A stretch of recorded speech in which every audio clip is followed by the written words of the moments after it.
loup, cœur, histoire et blabla de la loupiote.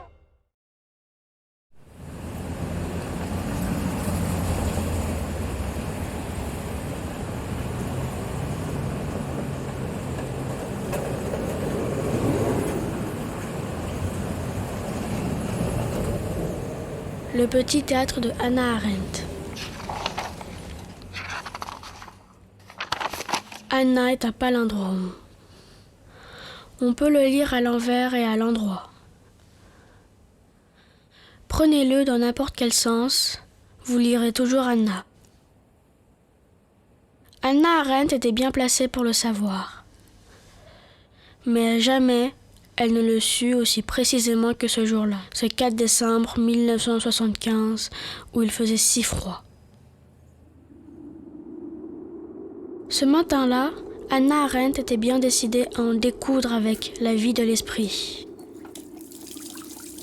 Penchée au-dessus du lavabo, elle s'asperge le visage pour se rafraîchir les idées.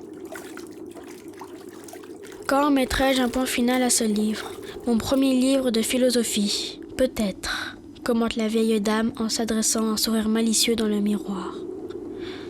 Mais Hannah Arendt tend une main incrédule vers la glace. « Qui es-tu » murmure la vieille dame à la petite fille apparue en face d'elle. « Il me semble que je te connais. » De l'autre côté du miroir, la fillette aux longues nattes noires écrit avec son doigt H A N N A H Hannah. Alors qu'elle trace le dernier H, l'image de la fillette s'efface. Hannah Arendt pousse un grand soupir, fait couler de l'eau, s'asperge le visage de nouveau. Étrange apparition. Certainement, ses rêves l'auront suivi de son lit vers la salle de bain. Mais lorsqu'elle veut se remettre au travail, elle aperçoit une silhouette aux longues nattes noires assise à son bureau. « Mais que fais-tu là » s'exclame Hannah Arendt en croisant les bras. « Que me veux-tu à la fin ?» Hannah Arendt a aujourd'hui 69 ans. Elle n'a pas eu d'enfant, aussi n'a-t-elle pas l'habitude d'être dérangée dans son travail. « J'ai un livre à écrire, jeune fille. »« Un livre ? Raconte-moi l'histoire, » supplie la fillette, en serrant contre son cœur un vieux renard en peluche au pelage délavé. « Ce n'est pas un livre avec une histoire. C'est un livre sur le sens des mots, » répond Hannah pour couper court à la conversation. « Alors, c'est toi qui inventes les mots ? »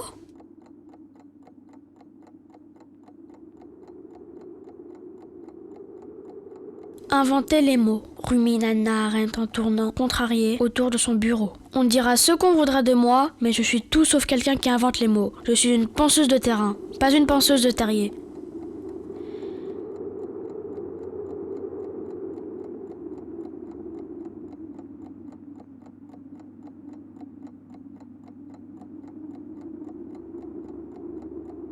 La fillette quitte le bureau et s'installe sur le plancher.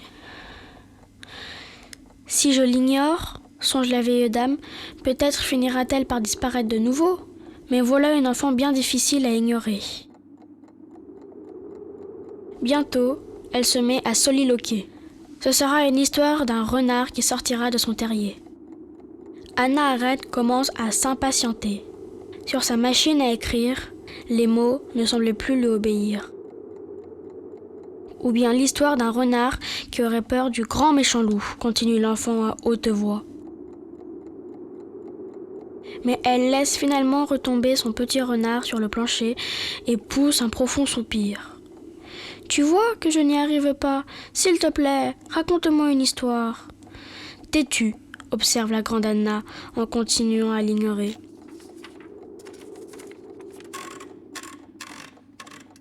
La fillette se lève, jette un coup d'œil sur les lettres noires que la machine frappe à rythme régulier. « Si tu tapes tout cela sur ta machine à écrire, c'est bien que tu inventes des mots. » Il faut croire que ce fut trop pour Hannah Arendt, le mot de trop.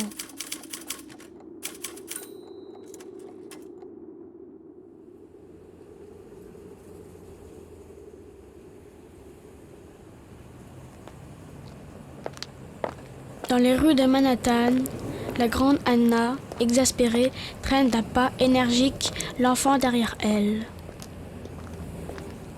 La fillette se laisse guider. Elle ouvre si grand ses yeux noirs qu'on pourrait croire qu'elle veut avaler le monde.